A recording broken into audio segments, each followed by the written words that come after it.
to add multiple languages in Odoo. So we will go to settings, general settings. We have this languages option. To add language,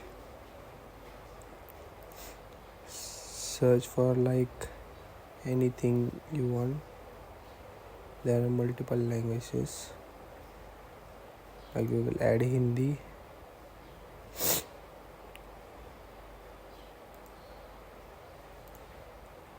So we will add Hindi. Just a second.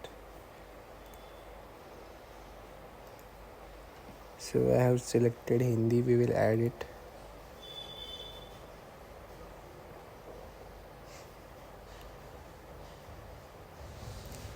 Switch to Hindi and close.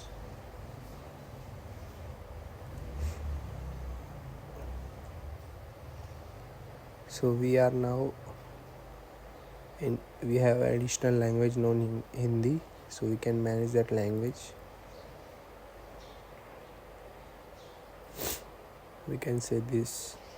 So we have to cancel Hindi and go back to English, then select it and just activate it.